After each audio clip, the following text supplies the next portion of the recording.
Bushcraft 412 here, and today let's talk about the Smith & Wesson HRT boot knife. I picked this knife up for around $14 on Amazon.com.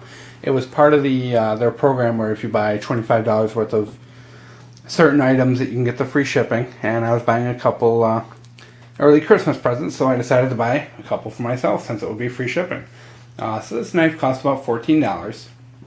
It's a Smith & Wesson knife, but Smith & Wesson doesn't make their own knives. This, of course, is made by Taylor Brands LLC in China. Oh no, China! Everyone's going to freak out and say, oh, buy an American knife. Well, the knife is $14. I wanted it. You know, get over it, guys. Don't send me private messages about the fact that it's made in China and this junk. I don't need to hear it. Well, that said, let's get on to the knife. Oh, and by the way, this company that makes this, there's several other... They make this knife and it's relabeled for 4 or 5 different companies. You can find the same exact knife as like a United Cutlery knife. I believe M-Tech. 2 or 3 other people take the same exact knife and have it relabeled and sold. And they're all in the price range of about like $12 to $20. So I guess it's whatever you like stamped on the knife. You know, the brand name the best. So let's get on to the knife. First we'll talk about the sheath. It has a black leather sheath with sewn edges. Nice springy belt clip on it. Holds very good in the pocket. Holds very good. I haven't worn it really in my pocket. It's kind of an awkward thing to put in the pocket because it hangs out so much. But I've been wearing it around the house for a couple hours now in the small of my back. And it holds very tight. Nice clip. No problems with it. Overall, I like the sheath. No major problems with it, at least as far as function. The neatest thing about this sheath is the snap. The snap, which we will show you, has a little metal piece in the back that goes beyond the actual snap. It goes to the end. It's a neat little thing because the function of it is... Let me just reload this. Is that when it's in your belt or your boot or wherever it is you're keeping it, you don't have to really dig down. You just give the tip a little push and it stays nice and rigid. So you don't have to fumble with that strap. It comes off very easy with just a little push on the end. Neat little feature. I really like it. Overall, I like the sheath. I mean, I wish it rode a little deeper and that the clip started up higher, but what can you do? This is the knife, Smith & Wesson. It has the model number on it here. We'll see if we can get it to focus for you. There we go. S&W HRT 9B. Has the Smith & Wesson HRT logo on it. It is a double-sided, basically boot dagger design. Nice sharp spear point tip. Rubberized handle with a lanyard hole. Very heavy, probably 7-8 ounces. Very heavy in weight. I do like the weight and the thickness. It's actually a very durable blade. I'm going to try and be careful not to cut my hand off. As you can see, I can't get any bend on the blade. It's a nice, thick, sturdy blade. Definitely something that can take some abuse. I bought this knife to fill a gap in my knife collection. Most of my knives are geared around hunting and fishing and camping and backpacking, and they all have a certain function, and usually it's either to clean and gut animals, or number 2 is to process wood in some way or some form. I really wanted to kind of diversify my knife collection and try a few new things, so this is a cheap way for me to do that. You know, it's $14. And I see this is basically a self-defense knife.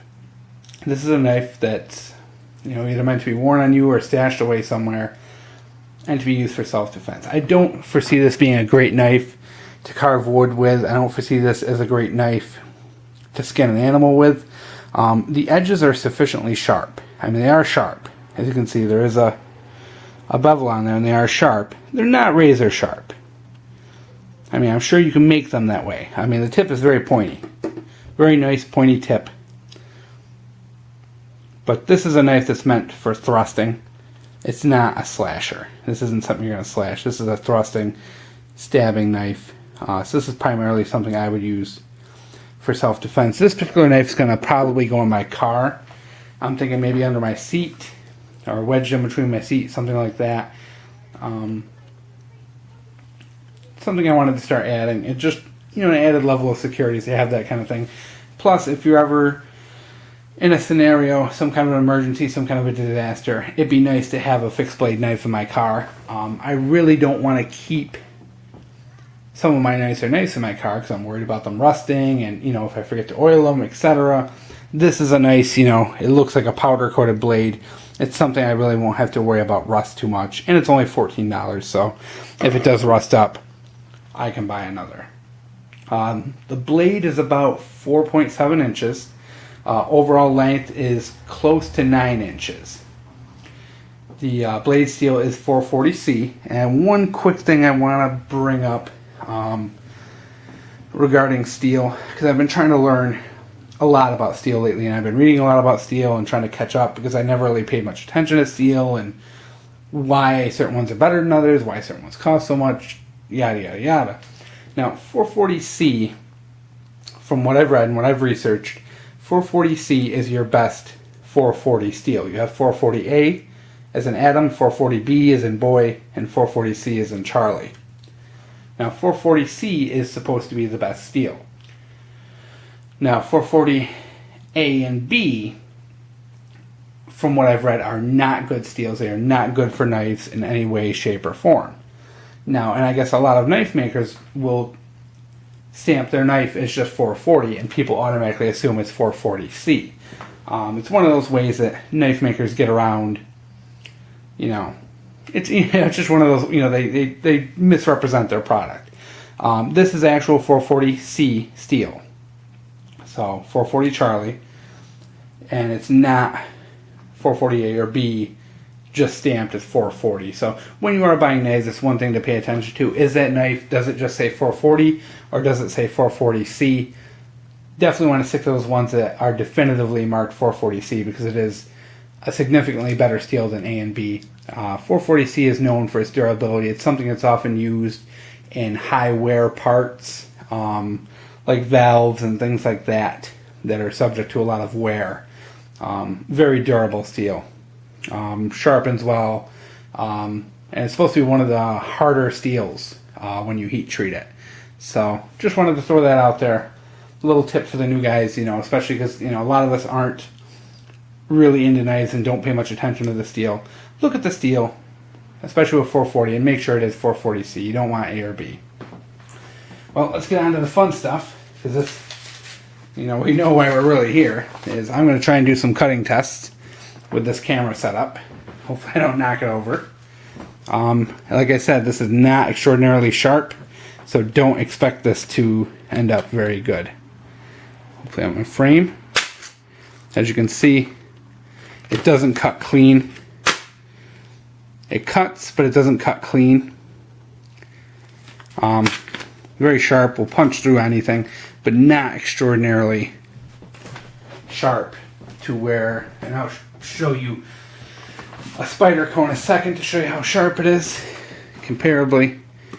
Likewise, here's some just plain cardboard.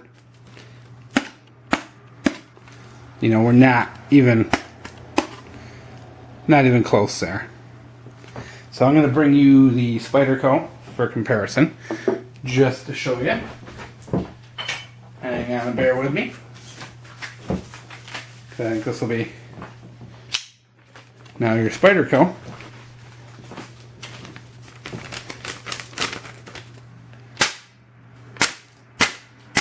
Is going to shred this. Very nice. I'm holding it so I'm not getting the cleanest of cuts, but it definitely does a lot better.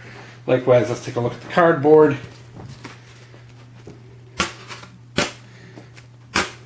Cuts cardboard perfect. So just wanted to show you how sharp it is. Not the sharpest edge, but as far as it goes, it's, like I said, it's not a slasher. It is a stabber. So it's Bushcraft 412, and I'm going to be sending another knife review right after this, so stay tuned.